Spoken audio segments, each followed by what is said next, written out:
Hi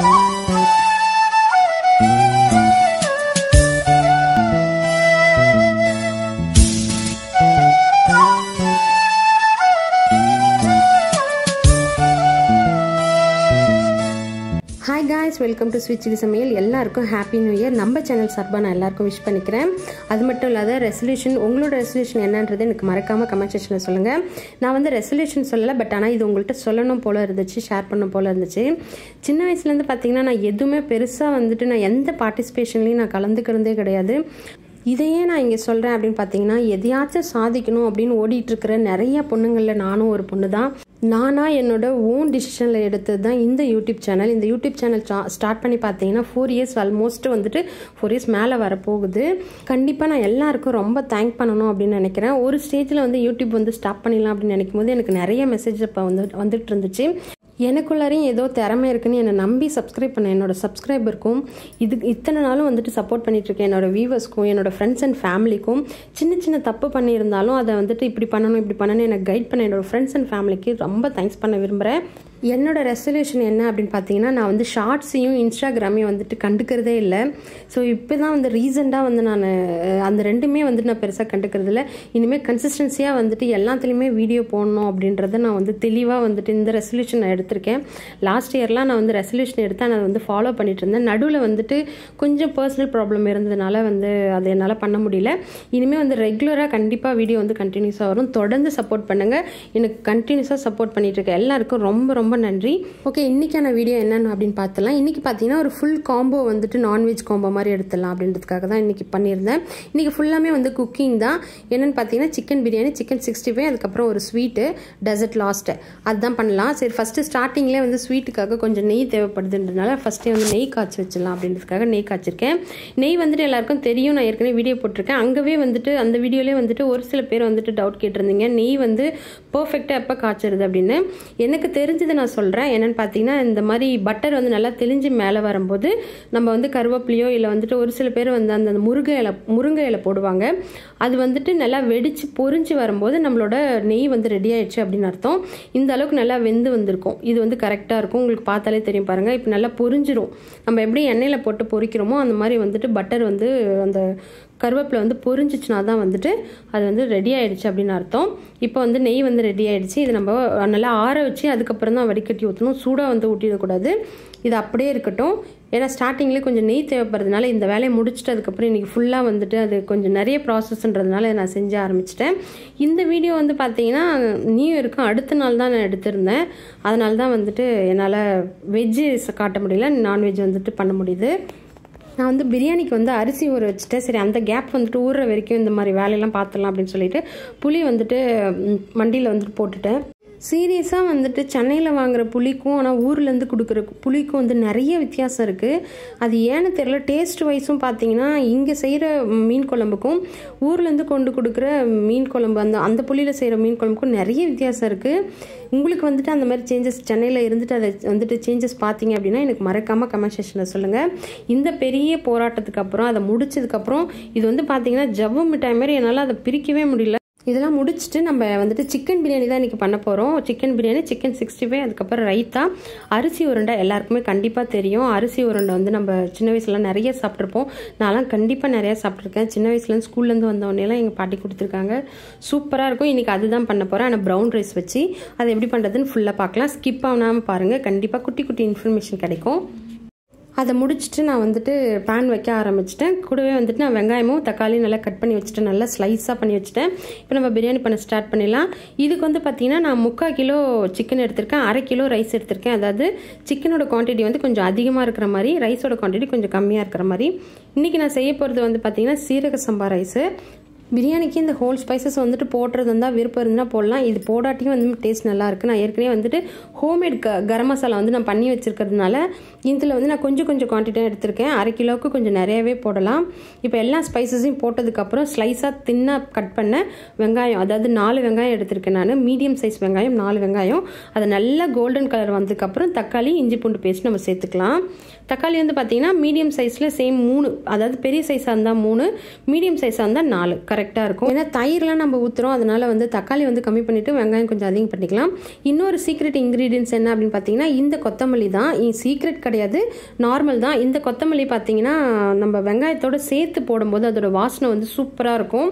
நம்ம வந்துட்டு வெங்காயம் கூட தான் வந்துட்டு இந்த கொத்தமல்லி போடணும். அதுக்கப்புறம் தக்காளி இந்த மாதிரி மசிஞ்சதுக்கு அப்புறம் தான் நம்ம வந்து புதினா சேர்க்கணும். ஏன்னா வந்துட்டு கொத்தமல்லியோட டேஸ்ட் ஃபுல்லாக வந்து அந்த ஆனியன்குள்ளார இறங்கும் போது தான் பிரியாணி வந்துட்டு அந்த நம்ம நிறைய பார்த்துருப்போம். பிரியாணி கடையில் நம்ம கிராஸ் பண்ணும்போதே அது ஒரு கரெக்டாக பிரியாணி கடை அப்படின்றது தெரியும். அந்த ஸ்மெல்லுக்கு காரணம் அந்த மாதிரி ஃபஸ்ட்டே வந்து அந்த எண்ணெயிலே வந்து கொத்தமல்லியும் வெங்காயத்தை நல்லா வதக்குவாங்க. அப்போ தான் நம்மளுக்கு நல்ல டேஸ்ட் கிடைக்கும்.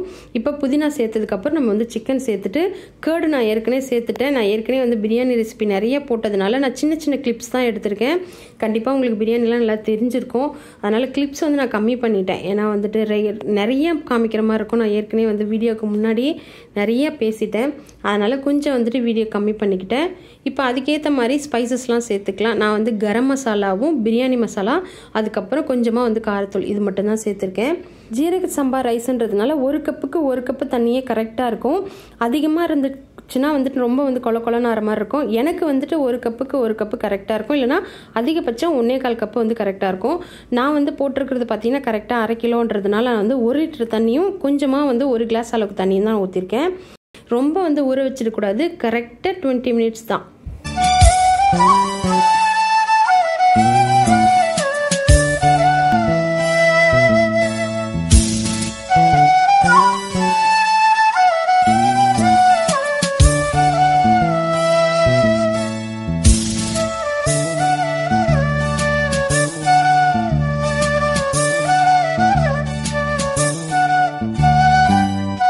அடுத்ததாக பார்த்தீங்கன்னா இந்த ரெசிபி வந்துட்டு எக்ஸ்ட்ரா ரெசிபி தான், சுவரொட்டி.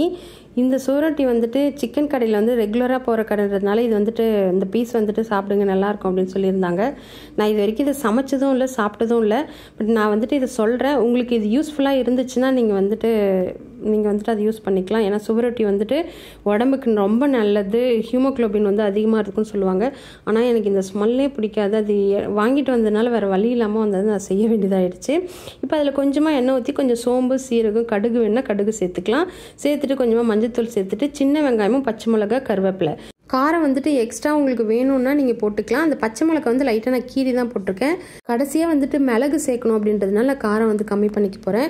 இப்போ வந்து பார்த்தீங்கன்னா அந்த சின்ன வெங்காயம் தான் வந்து டேஸ்ட்டு கொடுக்கும் அப்படின்ற மாதிரி சொல்லியிருந்தாங்க.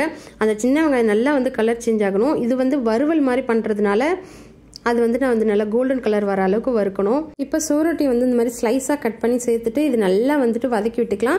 இப்போ நான் கொஞ்சமாக வந்து மிளகாத்தூள் சேர்த்துக்கலாம். ஏன்னா அந்த ஸ்மெல்லு வந்துட்டு கொஞ்சம் அதிகமாகவே இருந்துச்சு. கொஞ்சம் மிளகாத்தூள் சேர்த்துக்கலாமேன்னு சொல்லிட்டு கொஞ்சம் வந்து மிளகாத்தூள் சேர்த்துட்டு மறுபடியும் வந்துட்டு அப்படியே விட்டுட்டேன். அதில் நான் தண்ணி எதுவுமே ஊற்றலை. அது அப்படியே வெந்துக்கிட்டு இருக்கட்டும் அப்படின்ட்டு நான் வந்து அதில் ரைஸ் போட ஆரம்பிச்சிட்டேன் பிரியாணியில். இப்போ இது நல்லா கிண்டிட்டு இப்போ நம்ம தேவையான அளவுக்கு தண்ணி ஊற்றிக்கலாம். தண்ணி ஊற்றிட்டு தான் நம்ம வந்து ரைஸ் போட போகிறோம். தண்ணி ஊற்றிட்டு லைட்டாக வந்துட்டு அந்த தண்ணி கொதிச்சதுக்கப்புறம் தான் ரைஸ் போட போகிறோம். நான் ஏற்கனவே சொன்ன மாதிரி 1/2 கிலோ ரைஸுக்கு வந்து பார்த்தீங்கன்னா 1 லிட்டர் தண்ணி வந்து கரெக்டாக இருக்கும். 1 லிட்டர் தண்ணி அப்புறம் 1 கிளாஸ் அளவுக்கு ஊற்றிருக்கேன். ஏன்னா சப்போஸ் வந்து கொதிக்கும் போது நம்மளுக்கு தண்ணி வந்து தேவைப்படுறதுக்கு கொஞ்சமாக வந்து நான் ஊற்றிருக்கேன். இப்போ இது வந்து தண்ணி கொதிச்சுட்டு இருக்கட்டும். அந்த கேப்பில் வந்து நம்ம வறுவலும் ரெடி ஆகிடுச்சு. இது இப்போ நம்ம எடுத்து தனியாக வச்சிடலாம். இப்போ தண்ணி வந்து லேசாக கொதி வந்ததுக்கப்புறம் நம்ம வந்து அரிசி சேர்த்துட்டு அப்படியே தம் போட்டுடலாம். 5 நிமிஷம் ஹை ஃப்ளேமில் வச்சுட்டு அதுக்கப்புறம் மீதி எல்லாமே வந்து லோ ஃப்ளேமில் வச்சுட்டு தம் போட்டுடலாம். அப்போ தான் நம்மளுக்கு அந்த சீரக சம்பா வந்துட்டு நல்லா வந்துட்டு உள்ளுக்குள்ளாரே வெந்து நல்லா வரும். இப்போ அது தம் போட்டு முடிச்சதுக்கப்புறம் நம்ம வந்து ரைத்தாவும் 65 வந்து ரெடி பண்ணிடலாம். இப்போ இது வந்து லைட்டாக வந்து கொதி வரணும். அப்போ தான் வந்து மூடி போட்டு மூட முடியும். அதனால் கொஞ்சம் கொதி வரட்டும். இப்போ வந்து பார்த்தீங்கன்னா ரைத்தாவுக்கு ஒரு சின்ன சீக்ரெட் சொல்கிறேன். ரைத்தா வந்துட்டு ஃபஸ்ட்டு வெங்காயம் இந்த மாதிரி ஸ்லைஸாக கட் பண்ணிவிட்டு ஆனியனை வந்து இந்த மாதிரி நல்லா வந்து பெசரி விடணும். அந்த பெசரி விட்டுட்டு அதுக்கப்புறம் நம்ம தண்ணி ஊற்றி லேசாக வந்துட்டு ஒரு அலசிட்டு நல்லா வடிகட்டிட்டு அதுக்கப்புறம் மறுபடியும் வந்து நம்ம தயிர் ஊற்றணும். அப்படின்னா அந்த வெங்காயத்தோட ஸ்மெல்லு வந்து அதிகமாக வராது. ஒரு சில வெங்காயம்லாம் பார்த்தீங்கன்னா கார மாதிரி ஒரு மாதிரி இருக்கும், மூக்கெலாம் எரியிற மாதிரி இருக்கும். அதெல்லாம் வந்துட்டு இதில் வராது. நீங்கள் இந்த மாதிரி ட்ரை பண்ணி பாருங்கள். ரைத்தா நம்ம வெறும் வாயில் சாப்பிடும்போது டேஸ்ட்டாக இருக்கும். சாலட்க்கும் நீங்கள் இந்த மாதிரி யூஸ் பண்ணிக்கலாம். இப்போ ரைத்தாவும் ரெடி ஆகிடுச்சு. நம்ம சிக்கன் பிரியாணிக்கு தம் போட்டுட்டு 65 வந்து சைமல்டேனியஸாக நம்ம வறுக்க ஆரம்பிச்சிடலாம். தண்ணி வந்து கரெக்டான அளவு தான். இப்போ நம்ம இந்த மாதிரி நல்லா கொதிச்சு வந்ததுக்கப்புறம் நம்ம தட்டு போட்டு மூடணும். ஏன்னா அப்போ தான் வந்து கொஞ்சம் ஸ்டீம் வந்து வெளியில் போச்சுன்னா தான் வந்துட்டு சீக்கிரமாக வந்து வேகிறதுக்கு ஆரம்பிக்கும். நம்ம வெயிட் வச்சுட்டு நம்ம இப்போ 65 பண்ண ஸ்டார்ட் பண்ணிடலாம். ஃபஸ்ட்டு இந்த பிளேட்டு தான் வச்சேன். அதுக்கப்புறம் இதுவே வந்து ஆப்டாக இருக்கிறதுனால வந்து லிட்டு போட்டுட்டு அந்த எக்ஸ்ட்ரா வர ஸ்டீமில் வந்துட்டு அடிச்சுட்டு இப்போ நம்ம வந்து அப்படியே தம்மில் விட்டலாம். ஒரு 15 நிமிஷம் கழிச்சு நம்ம ஓப்பன் பண்ணி பார்க்கலாம். சப்போஸ் வேகலைன்னா மறுபடியும் மூடி போட்டு வேக வைக்கலாம். எனக்கு வந்து சாலிடாக வந்துட்டு 20 நிமிஷம் ஆச்சு. கரெக்டான இது நல்லா வந்து உதிரி உதிரியாக கிடச்சிச்சு. சிக்கன் 65 மசாலா மட்டும் சொல்லிடுறேன். சிக்கன் 65க்கு கொஞ்சமாக கார்ன்ஃப்ளவர், இஞ்சி பூண்டு பேஸ்ட்டு, 65 மசாலா இருந்துச்சுன்னா போட்டுக்கோங்க, இல்லைன்னா வேண்டாம். காரத்தூள் கொஞ்சமாக சேர்த்துட்டு கரம் மசாலா, ஒரு ஆஃப் லெமன் நல்லா பிழிஞ்சிட்டு உப்பு சேர்த்துட்டு அப்படியே வந்துட்டு ஊற வச்சிடணும். நல்லா ஒரு அரை மணி நேரம் ஊறிச்சுனா தான் அதோட வாசனை வந்து சூப்பராக இருக்கும். கொஞ்சமாக வந்துட்டு மிளகுத்தூள் சேர்த்துக்கலாம். ஒரு சில பேருக்கு அந்த மிளகோட ஸ்மெல் வந்து ரொம்ப பிடிக்கும். நீங்கள் விருப்பம் இருந்துச்சுன்னா மட்டும் சேர்த்துக்கலாம், இல்லைன்னா வேண்டாம். இப்போ நல்லா வந்துட்டு இந்த அளவுக்கு கலர் சேஞ்ச் ஆனதுக்கப்புறம் தான் எடுக்கணும். ஆல்மோஸ்ட் நம்மளோட மீல் எல்லாமே ரெடி ஆகிடுச்சு.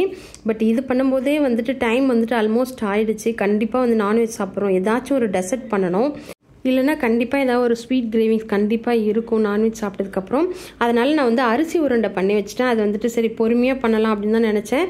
சரி இது கூடவே வந்து நம்ம பண்ணிட்டோம் அப்படின்னா அப்புறம் போய் நம்ம ரெஸ்ட் எடுக்கிறதுக்கு கரெக்டாக இருக்குமே அப்படின்னு சொல்லிட்டு நான் வந்து இப்போ அந்த அரிசி உருண்டையும் பண்ண ஸ்டார்ட் பண்ணிட்டேன். இது கொஞ்சம் தம்மில் இருந்து கொஞ்சம் சூடு அப்படியே இருக்கட்டும், நம்ம சர்வ் பண்ணும்போது பார்த்துக்கலாம் அப்படின்றதுக்காக அப்படியே வெயிட் பண்ணேன். இது கொஞ்சம் குயிக்காக பண்ணி முடிச்சிடுறேன். இது வந்து பார்த்திங்கன்னா 1 கப் அளவுக்கு நம்ம வந்து இப்போது அரிசி எடுக்கிறோம் அப்படின்னா, அரிசி வந்து பார்த்திங்கன்னா புழுங்கல் அரிசி இல்லைனா ரேஷன் அரிசி வந்துட்டு இதுக்கு சூப்பராக இருக்கும் அப்படின்னு சொன்னாங்க. என்கிட்ட வந்துட்டு இந்த ப்ரௌன் ரைஸ் இருக்குது, அதனால் இந்த ப்ரௌன் ரைஸ் வந்து ரொம்ப டேஸ்ட்டாக இருக்கும் அப்படின்றதுக்காக இந்த ப்ரௌன் ரைஸில் வந்து நான் பண்ணேன். 1 கப் அளவுக்கு எடுத்திருக்கேன். அதில் 3/4 கப் அளவுக்கு வந்து வெல்லம் வந்து கரெக்டாக இருக்கும். அது நல்லா பாகு காய்ச்சிக்கணும்.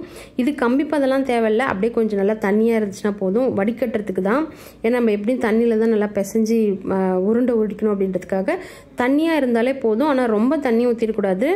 கொஞ்சம் வந்துட்டு ஒரு 3 ஸ்பூன் அளவுக்கு தண்ணி ஊற்றி அந்த அளவுக்கு வந்துட்டு தண்ணி கரைஞ்சாலே போதும். அதுக்காக தண்ணி கரையணுன்றதுக்காக 1 கப்புக்கு 1 கப்பு தண்ணிலாம் ஊற்றிடாதீங்க, ஏன்னா வெள்ளமோட டேஸ்ட்டே போயிடும்.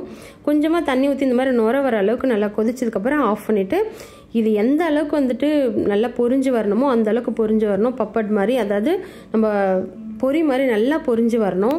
இதை ஏற்கனவே சாப்பிட்ருக்கிறவங்களுக்கு இதோட டேஸ்ட் கண்டிப்பாக தெரிஞ்சிருக்கும். இதுக்கு முன்னாடி சாப்பிடாதவங்களுக்கு இது கண்டிப்பாக டேஸ்ட்டு தெரிஞ்சிருக்க வாய்ப்பில்லை. ஆனால் 90s கிட்ஸாக இருந்தீங்க, 80s kids, 90s kids, 2K கிட்ஸ்க்கு கூட ஓரளவுக்கு இது தெரியறதுக்கு வாய்ப்பு இருக்குது அப்படின்னு நான் நினைக்கிறேன். சப்போஸ் நீங்கள் எதுவும் இது சாப்பிட்ருந்தீங்க சின்ன வயசில் அப்படின்னா எனக்கு மறக்காமல் கமெண்ட் செக்ஷனில் சொல்லுங்கள். இது கூடவே வந்து நம்மளோட நட்ஸ் என்ன வேணாலும் சேர்த்துக்கலாம். பாதாம், முந்திரி, அதுக்கப்புறம் பூசணி விதை இல்லை வெள்ளரி விதை, நம்மளோட விருப்பம் தான். டேஸ்ட்டுக்கு தகுந்த மாதிரி வந்துட்டு இந்த பொரி உருண்டை வந்து மாறும். இது கரெக்டான பேர் வந்து பார்த்தீங்கன்னா பொரி உருண்டைன்னு நினைக்கிறேன். கரெக்டாக சொல்கிறேன்னா என்னன்னு எனக்கு தெரியல, கமெண்ட் செக்ஷனில் சொல்லுங்கள். இந்த அளவுக்கு நல்லா பொரிஞ்சு வரணும். இப்போ பொரிஞ்சு வந்து இதை ஆறிட்டு இதை பவுடர் பண்ணணும். பவுடர் வந்து பார்த்திங்கன்னா ரொம்ப வந்துட்டு நைஸாக பண்ணிடக்கூடாது, கொஞ்சம் வந்துட்டு ரவை பதத்தில் இருக்கணும். அப்போ தான் வந்து நம்ம கடித்து சாப்பிடும்போது நல்லா டேஸ்ட்டாக இருக்கும். ரவை பதம் இருந்துச்சுன்னா இது வந்து கரெக்டான பதம் அப்படின்னு அர்த்தம். ஒரு சில பேர் வந்து இது அப்படியே வந்து நல்லா வெல்லம் காய்ச்சி அதிலே வந்து இதை கொட்டி கலரி அதுக்கப்புறம் உருண்டை பிடிப்பாங்க. பட் இது வந்துட்டு ஈஸியான மெத்தட், உங்களுக்கு விருப்பத்துக்கு தகுந்த மாதிரி நீங்கள் வந்து பண்ணிக்கலாம். இது வந்து நான் வந்து வெல்லம் வந்து தனியாக காய்ச்சிட்டு அதுக்கப்புறம் இதை மிக்ஸ் பண்ணிட்டு தான் உருண்டை ஒட்டிக்க போகிறேன். ஒரு சில பேர் அந்த வெல்லம் காய்ச்சிட்டு இருக்கும் போதே வந்து இதை அரைச்சி அப்படியே கொட்டி கலருவாங்க. அது ஒரு விதமான டேஸ்ட்டாக இருக்கும். அது வந்து அரிசி மறுபடியும் நல்லா வேக வேக அந்த அரிசி உருண்டை வந்து இன்னும் டேஸ்ட்டாக இருக்கும். உங்களோட விருப்பம்தான். இப்போ அதில் தேவையான அளவுக்கு கொஞ்சமாக சுக்கு பொடியும் ஏலக்காய் தூளும் சேர்த்துட்டு ஒரு சிட்டிக்கு அளவுக்கு உப்பு சேர்த்துக்கலாம். தேங்காய் வந்து டெசிகேட்டட் கோகோனட்டாக இருந்துச்சுன்னா ரொம்ப நல்லாயிருக்கும், ஏன்னா உருண்டை விட்டு மேலே அந்த கோட்டிங் பண்ணும்போது நல்லாயிருக்கும். இப்போ நம்ம இதை நல்லா மிக்ஸ் பண்ணிவிட்டு இது தேவையான அளவுக்கு அந்த வெல்லம் ஊற்றி நல்லா உருண்டை ஒட்டி வச்சுக்கலாம். அவ்வளோதான், நம்மளோட டெசர்ட் ரெடி. இந்த மாதிரி தேங்காய் சேர்க்கறதுனால வந்து ஒரு நாளைக்கு மேலே இதை வந்து வச்சுக்க முடியாது. ஓரளவுக்கு வந்துட்டு ஒரு நாள் வச்சுக்கலாம், அதுக்கு மேலே இதை வச்சு சாப்பிட்ற அளவுக்கு ஸ்நாக்ஸ்லாம் கிடையாது. இது சாப்பிட்ட உடனே இந்த மாதிரி ஒரு கொஞ்சமான குவான்டிட்டியில் செஞ்சோம் அப்படின்னா எல்லாருக்கும் ஒரு உருண்டையே கரெக்டாக இருக்கும். இது வந்து ரொம்ப டேஸ்ட்டாக இருக்கும், கண்டிப்பாக ட்ரை பண்ணி பாருங்கள். ரொம்ப ரொம்ப ஹெல்தி கூட. இப்போ அப்படியே பாகு ஊற்றிட்டு அப்படியே உருண்டை விட்டு மேலே கோட்டிங்காக தேங்காய் வந்துட்டு போட்டுக்கலாம். நீங்களும் இதை செஞ்சு பார்த்து என்ஜாய் பண்ணி சாப்பிடுங்க. ரொம்ப ரொம்ப டேஸ்ட்டாக இருக்கும், ரொம்ப ஹெல்த்தியும் கூட. ஏன்னா இது நம்ம ரைஸில் பண்ணுறதுனால ரொம்ப ஹெல்தி தான். இது வந்து நம்மளோட ட்ரெடிஷ்னல் ஸ்வீட்டு அப்படின்னு சொல்லுவாங்க. ட்ரை பண்ணிவிட்டு எப்படி வந்திருக்கு எனக்கு கமெண்ட் செக்ஷனில் சொல்லுங்கள். இந்த வீடியோ உங்களுக்கு பிடிச்சிருக்கும், இது வரைக்கும் போர் அடிக்காமல் இருந்திருக்கும் அப்படின்னு நான் நம்புகிறேன். சப்போஸ் வந்துட்டு உங்களுக்கு ஏதாவது சேஞ்சஸ் பண்ணணும் அப்படின்னா எனக்கு மறக்காமல் கமெண்ட் செக்ஷனில் சொல்லுங்கள். நான் கொஞ்சம் சேஞ்ச் பண்ண ட்ரை பண்ணுறேன். அடுத்தடுத்த வீடியோலாம் கொஞ்சம் இன்ட்ரெஸ்டிங்காக போடுறதுக்கு ட்ரை பண்ணுறேன். இது போல் வீடியோ உங்களுக்கு தொடர்ந்து பார்க்கணும் அப்படின்னா நம்ம சேனலை மறக்காமல் சப்ஸ்கிரைப் பண்ணிக்கோங்க. பக்கத்தில் இருக்க பெல் பட்டனை கிளிக் பண்ணிக்கோங்க. அப்போ தான் நான் போடுற வீடியோ ஒன்றுக்கு ஒன்று நோட்டிஃபிகேஷன் வரும். வேறு ஒரு வித்தியாசமான ரெசிபியில் மீட் பண்ணுறேன். அது வரைக்கும் பாய், தேங்க்யூ.